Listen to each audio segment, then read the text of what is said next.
Selamat malam Bapak Ibu Saudara yang dikasihi oleh Tuhan Yesus Kristus. Saya mau menyampaikan ucapan terima kasih kepada seluruh jemaat yang sudah menyampaikan ucapan selamat ulang tahun kepada saya pada hari ini. Dan juga yang sudah mendoakan saya di hadapan Tuhan, mendoakan hal-hal yang baik bagi saya, baik itu dalam keluarga maupun di dalam pelayanan yang sedang saya kerjakan. Bapak Ibu Saudara, di hari ulang tahun ini, saya mau membagikan beberapa hal kepada kita. Setiap kita yang akan merayakan atau memperingati hari ulang tahun kita, ada beberapa hal yang perlu menjadi perhatian bagi setiap kita. Nah, saya akan membacakan dua ayat firman Tuhan untuk kita pada malam hari ini. Yang pertama itu terdapat di dalam Mazmur 20 ayat yang ke-12.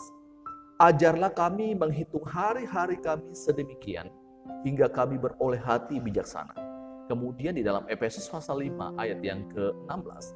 Dan pergunakanlah waktu yang ada, karena hari-hari ini adalah jahat. Saudara, dari beberapa bagian firman Tuhan ini menjadi perenungan bagi saya di hari ulang tahun ini, pada hari ini. Dan ini juga yang saya mau bagikan kepada setiap kita. Yang pertama, ketika kita berulang tahun, maka yang harus pertama ada adalah satu ungkapan syukur, sukacita kita kepada Tuhan, karena Tuhan sudah beranugerah kepada kita. Kalau kita boleh berulang tahun, itu bukan karena kuat dan gagah kita. Itu bukan karena kemampuan kita menjaga diri, menjaga kesehatan, tetapi itu semata-mata hanya karena anugerah Tuhan. Tuhan masih mempercayakan kita untuk hidup. Artinya Tuhan mau kita untuk terus memuliakan Dia, berkarya selama kita hidup di dalam dunia ini. Jadi yang pertama kita harus bersyukur kepada Tuhan. Kemudian yang kedua Bapak Ibu adalah ketika kita menyadari bahwa kita berulang tahun, dari tahun ke tahun kita terus memperingati hari ulang tahun kita, maka yang kita harus sadari bahwa semakin kita terus berulang tahun, maka usia kita di dalam dunia ini juga semakin lama semakin pendek. Semakin berkurang usia kita di dalam dunia ini.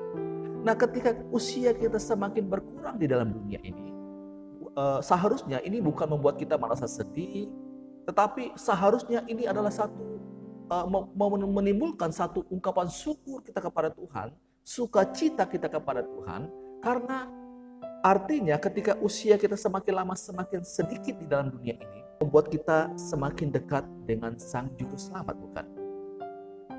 Semakin dekat kita dengan kematian, semakin dekat juga kita dengan Sang Juru Selamat. Nah, itu kalau kita percaya kepada Yesus. Karena keselamatan itu, kepastian keselamatan itu hanya ada di dalam Tuhan Yesus. Jadi Bapak Ibu, ketika kita merayakan ulang tahun, seharusnya kita bersukacita karena kita tidak lama lagi atau waktu kita di dalam dunia ini singkat dan kita akan bertemu dengan Sang Juru Selamat kita. Tetapi yang ketiga Bapak Ibu, di sisi yang lain, karena usia kita di dalam dunia ini semakin singkat, maka kesempatan bagi kita untuk bekerja bagi Kristus, kesempatan bagi kita untuk melayani Tuhan juga semakin berkurang. Maka seharusnya ketika kita merayakan ulang tahun, selain memberikan rasa syukur, sukacita karena kita akan berjumpa dengan Sang Juru Selamat, maka ini juga harus memberikan motivasi bagi saya dan saudara, karena waktu kita singkat di dalam dunia ini, maka mari kita pergunakan waktu yang ada ini dengan semaksimal mungkin untuk tetap setia melayani Tuhan. Melakukan hal-hal yang baik bagi Tuhan, menjadi saksi bagi Tuhan, bagi orang-orang yang belum percaya kepada Tuhan, kesempatan bagi kita untuk memberitakan tentang kasih Tuhan kepada orang-orang yang belum percaya kepada Kristus. Jadi Bapak Ibu Saudara yang dikasihi oleh Tuhan Yesus Kristus, mari setiap kali kita merayakan ulang tahun, pertama kita harus bersyukur kepada Tuhan karena anugerahnya lah kita boleh hidup dan kita boleh merayakan ulang tahun. Yang kedua, membuat kita bersukacita karena waktu kita untuk berjumpa dengan Sang Juru Selamat juga semakin dekat. Tetapi yang ketiga, selama kita hidup dalam dunia ini, selama Tuhan kasih kita kesempatan untuk hidup, mari kita menggunakan semua kesempatan itu untuk memuliakan nama Tuhan. Biarlah Tuhan yang dimuliakan, Tuhan yang ditinggikan di dalam setiap kehidupan kita. Selamat malam, Tuhan Yesus memberkati kita. Amin.